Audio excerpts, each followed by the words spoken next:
40 men who once commanded the most powerful nation on earth ended up as corpses, and the highest office in the land bought not one of them an easy exit. A throat infection and a knife-happy doctor finished the first one. 3 of them, against every law of probability, expired on the exact same calendar day, 2 of them within hours of each other. One president swallowed raw cherries and cold milk at a 4th of July celebration and never recovered. Another survived an assassin's bullet only to have his own physicians kill him over 11 weeks of filthy fingers and probing instruments. From bloodletting to cerebral hemorrhage, from cholera to a clot in the lung, the leaders of the free world died in ways no marble monument records. December 1799 found the retired general riding his Mount Vernon estate through freezing rain and wet snow, and he refused to change out of his soaked clothes before dinner because punctuality mattered more to him than pneumonia. By the next morning, a savage inflammation, epiglottitis, swelled his throat shut until each breath turned into a fight. His doctors reached for the era's miracle cure. Over the course of a single day, they drained roughly 80 ounces of his blood, close to 40% of the volume in his body, convinced that bleeding a dying man back to health counted as medicine. The treatment finished what the infection started. Washington, 67, and aware of his own prognosis, told his secretary he did not fear death and asked only to wait 3 days before burial, terrified of waking up underground. He died that night. The first president of the United States left office alive and left the world drained nearly dry by the very people trying to save him. Independence Day, 1826, fell on the 50th anniversary of the Declaration, and the old revolutionary clung to life as if he intended to reach it on purpose. Adams, 90, and the longest-lived president to that point, slipped into a coma at his Quincy farmhouse and surfaced just long enough to deliver a final, defiant line. Thomas Jefferson survives. He died hours later, comforted by the thought that his old rival and friend outlasted him. His timing failed him. Jefferson, 600 miles south, stopped breathing that same afternoon. 600 miles away at Monticello, the man Adams toasted lay dying of his own collection of ailments: rheumatism, an infected bladder, kidneys quietly failing into uremia. Jefferson, 83, drifted in and out of consciousness through his final days and roused himself on the 3rd of July to ask his doctor a single question: whether the date now read the 4th. Not yet, the doctor lied, or stalled.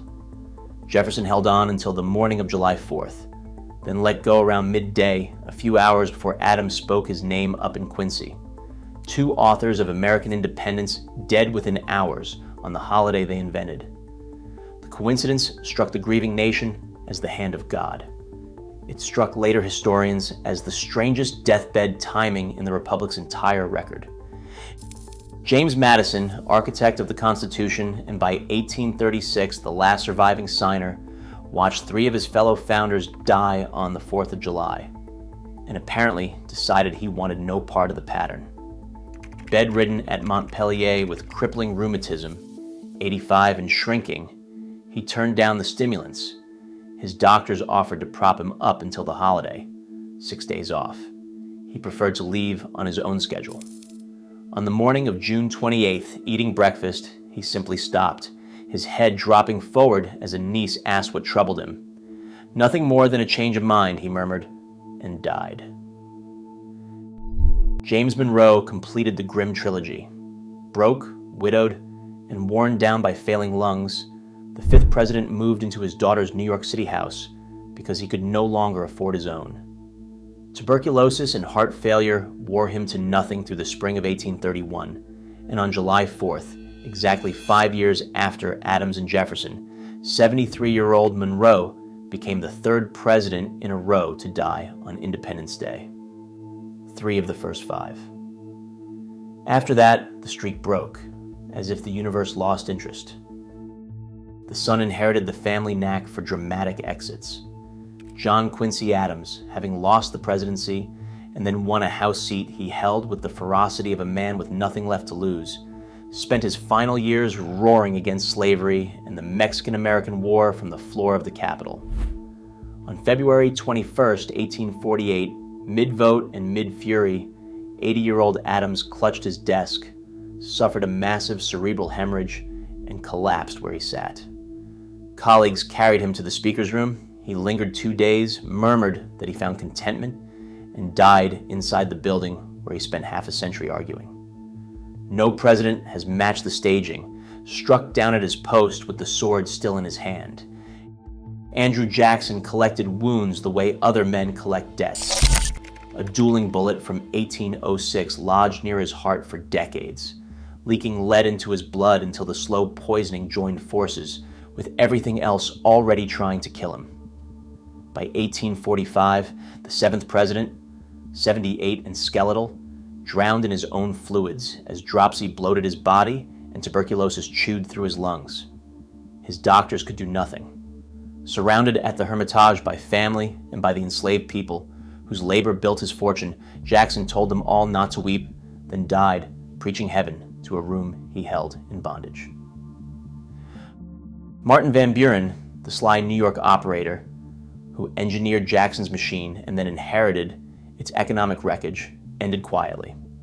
Pneumonia put him in bed through the winter of 1861, and his lungs never recovered their strength.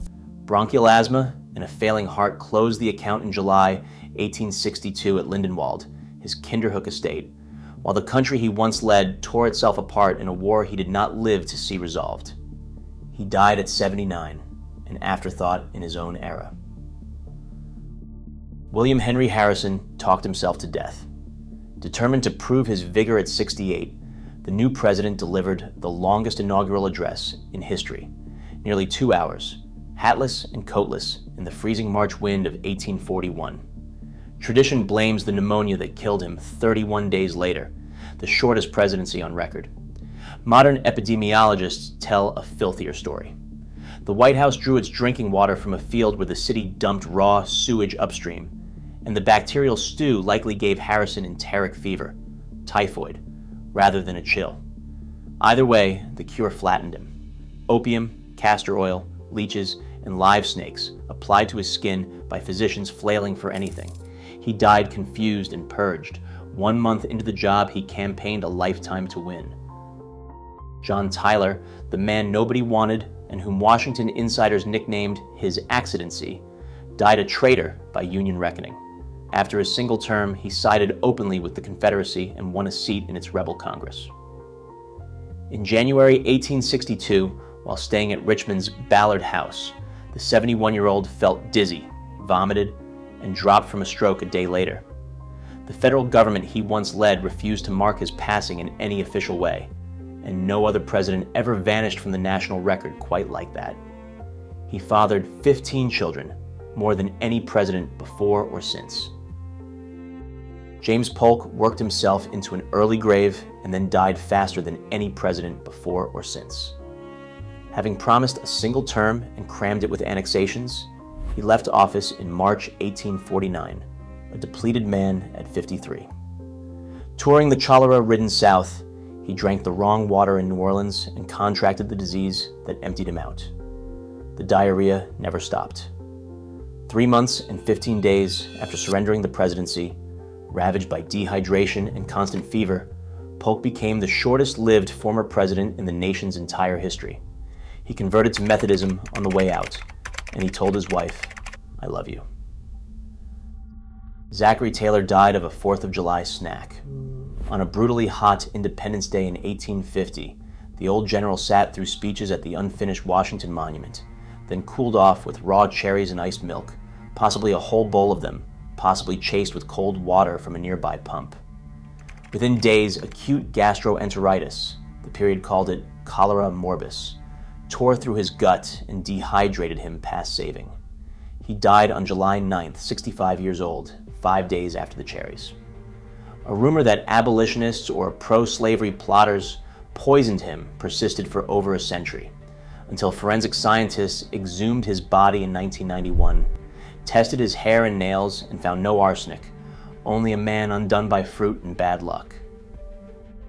Millard Fillmore, the forgettable man who signed the Fugitive Slave Act and then faded into the wallpaper, suffered a stroke in February 1874 that paralyzed his left side. A second stroke in March finished the job. 74 and slipping, the 13th president supposedly sampled some broth near the end and pronounced a verdict that history loves precisely because it suits him so perfectly. The nourishment is palatable. He died with soup on his lips, about as much drama as Fillmore ever mustered. Franklin Pierce drank himself to death over 2 decades of grief. A train derailment in 1853 mangled the carriage and killed his 11-year-old son before his eyes, weeks before the inauguration. Pierce never again found the will to stay sober. Out of office, disgraced for siding with the South, he retreated into the bottle. Cirrhosis bloated his abdomen and yellowed his skin, until his liver quit in October 1869 at 64. He reportedly told a friend that there was nothing left to do but drink, and he kept that promise. James Buchanan, routinely ranked the worst president for fumbling the country into civil war, at least died without controversy. A heavy cold settled into his chest at Wheatland, his Pennsylvania estate, in the spring of 1868. Old age and a long history of dysentery left him without the reserves to fight it off, and the ordinary cold thickened into the pneumonia that filled his lungs and finished him within weeks. Buchanan, 77, predicted that history would vindicate him as the cold carried him off. History did the opposite. Abraham Lincoln, 5 days after Lee surrendered, and the war he carried for 4 years finally ended, took his wife to Ford's Theater to laugh at a British farce. John Wilkes Booth, an actor who knew the building's every door, slipped into the presidential box during a line guaranteed to draw the loudest laughter and fired a single Derringer ball into the back of Lincoln's skull. The bullet plowed through his brain and lodged behind his right eye. Booth leapt to the stage, snapped his leg, and shouted a Latin motto before escaping into the night. Soldiers carried the unconscious president across the street to the Peterson boarding house, where doctors laid his 6'4" frame diagonally across a bed too short for him. He never woke.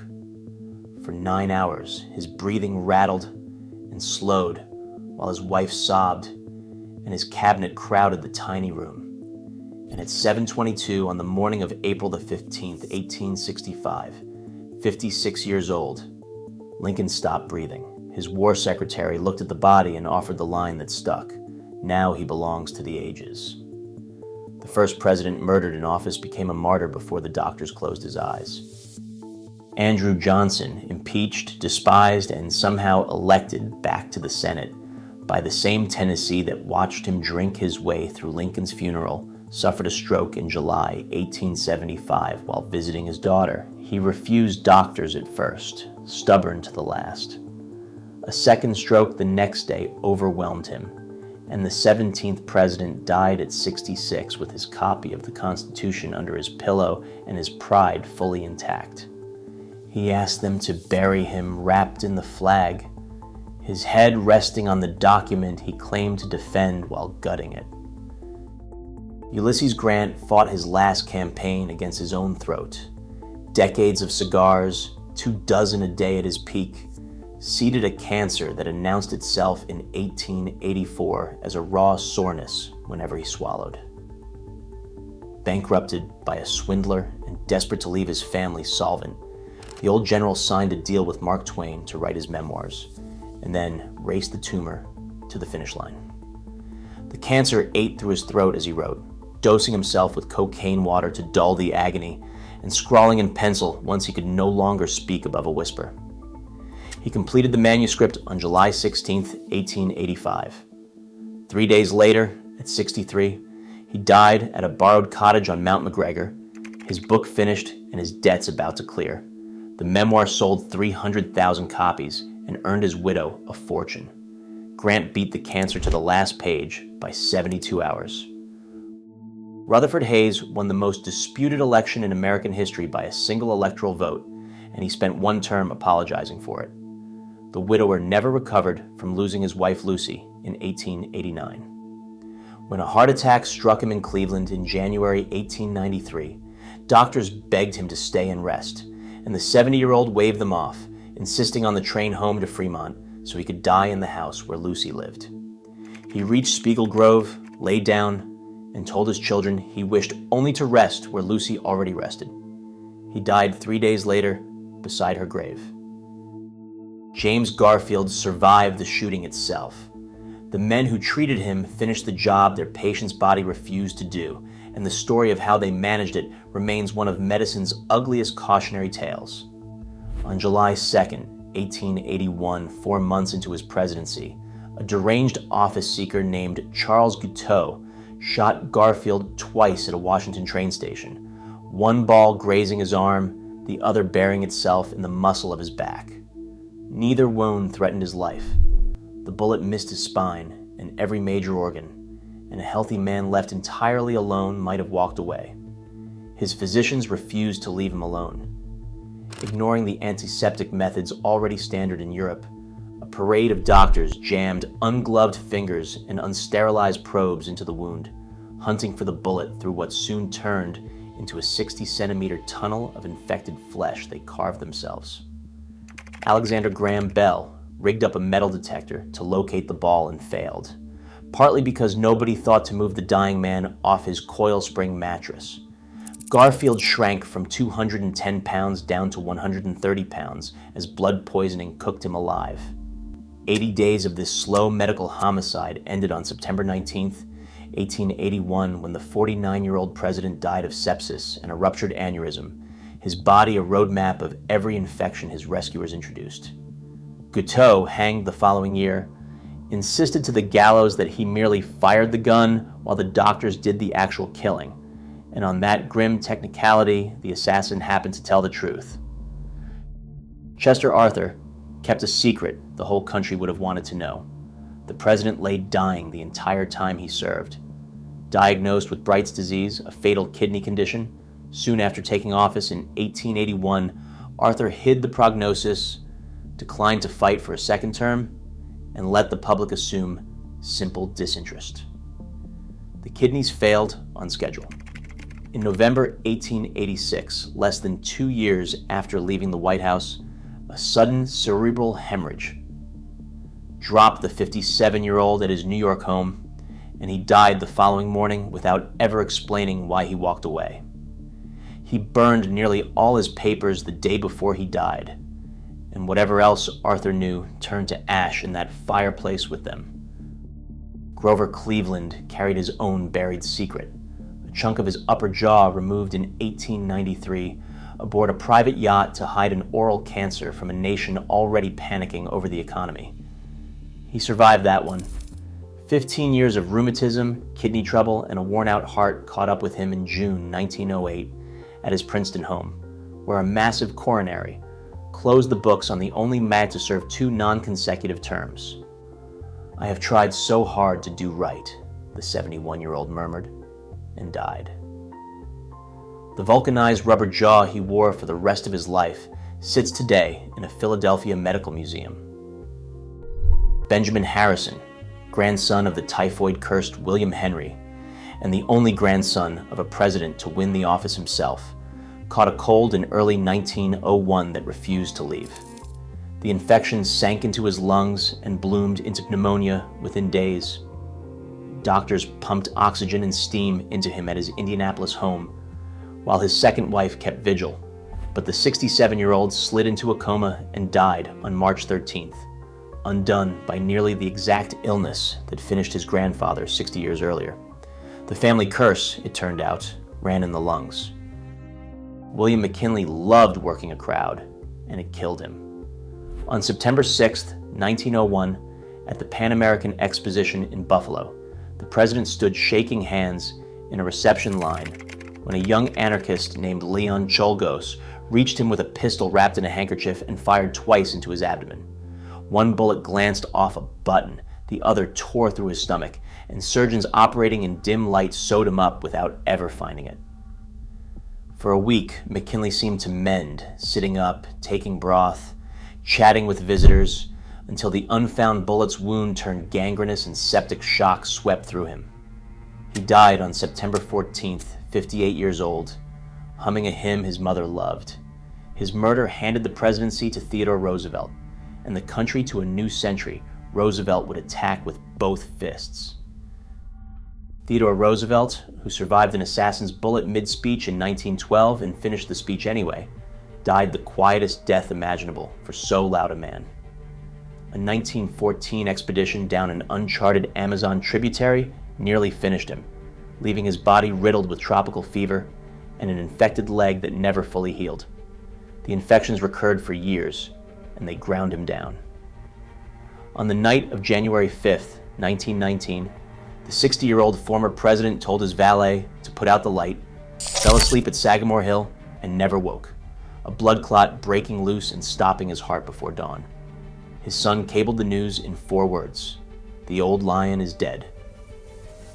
William Howard Taft, the only man to hold both the presidency and the Chief Justiceship, weighed over 300 pounds for most of his life.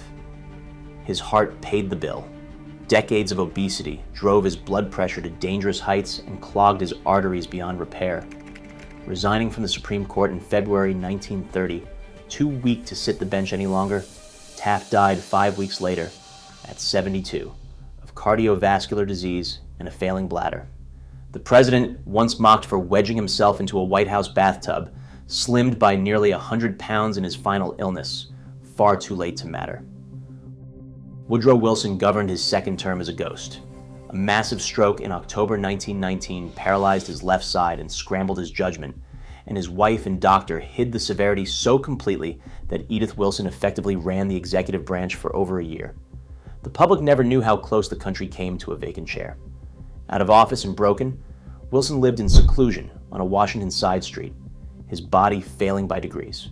His heart, kidneys, and damaged brain quit together on February 3, 1924, at 67, the only president buried in the Washington National Cathedral, entombed in the Capitol he could no longer walk across. Warren Harding, presiding over an administration rotting with corruption he half suspected, set out on a cross-country tour in the summer of 1923 to escape the closing scandals. Exhausted and short of breath, he reached San Francisco's Palace Hotel and collapsed in bed on August 2nd, while his wife read him a flattering magazine article aloud. He shuddered, fell still, and died at 57. Doctors of the day blamed a stroke, while modern physicians read the same evidence as a sudden, massive heart attack in a man already worn out and overweight. His wife refused an autopsy, and within months, whispers spread that she poisoned him to spare him the disgrace of Teapot Dome, a rumor for which no shred of proof ever surfaced. He escaped the scandals, after all, by dying before they fully broke. Calvin Coolidge, the famously silent New Englander, who chose not to run again and seemed almost relieved to leave, dropped dead with the same economy he brought to conversation. After a morning at his Northampton office in January 1933, he felt a twinge in his chest, climbed the stairs to shave, and toppled to the bedroom floor. His wife found the body around noon. A coronary thrombosis killed the 60-year-old in an instant. No lingering, no last words worth recording. The quietest exit in the building's history. Even his death respected his preference for brevity. Herbert Hoover, blamed for the Depression and exiled from public affection for decades, outlasted nearly everyone who hated him. He survived intestinal cancer, then internal bleeding, then the slow attrition of his 90s, rebuilding his reputation through famine relief work while the grudges against him died off one funeral at a time. Outliving your enemies counts as a strategy. In October 1964, he was 90 years old and worn through. He suffered a final massive gastrointestinal hemorrhage at New York's Waldorf Astoria, slipped into a coma, and died after weeks of decline. He logged more years between leaving office and dying than any president before him, 31 of them, long enough to watch history soften. Franklin Roosevelt, 4 terms, deep and visibly dying through the last of them, governed a world war from a body collapsing under hypertension no doctor of the era could treat. His blood pressure routinely topped 200 over 100. Aides photographed him only from angles that hid the gray slack of his face. On April 12, 1945, posing for a portrait at his Warm Springs retreat in Georgia, The 63-year-old president pressed a hand to his temple, complained of a terrific pain in the back of his head, and pitched forward unconscious as a cerebral hemorrhage flooded his brain. He died that afternoon, weeks before the Germany he fought finally surrendered. The woman painting him left the portrait unfinished, and it hangs that way still, a president caught mid-sentence by the stroke that ended him.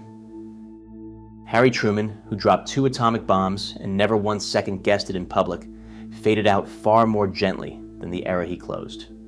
Hospitalized in Kansas City in 1972 with lung congestion, the 88-year-old former president watched his organs fail in sequence, heart and kidneys giving way as pneumonia filled his chest.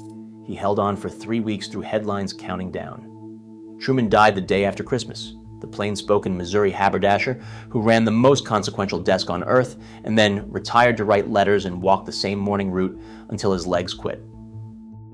Dwight Eisenhower, the general who planned D-Day, spent his retirement losing a long war against his own heart. 7 heart attacks battered him over 14 years, the first one striking while he still held the presidency. By 1969, the damage left him a permanent patient at Walter Reed, tubes and monitors crowding the room where he once received foreign dignitaries from a hospital bed. On March 28th, congestive heart failure finished the 78-year-old at last. "I want to go," he told his doctors and family near the end. "God, take me."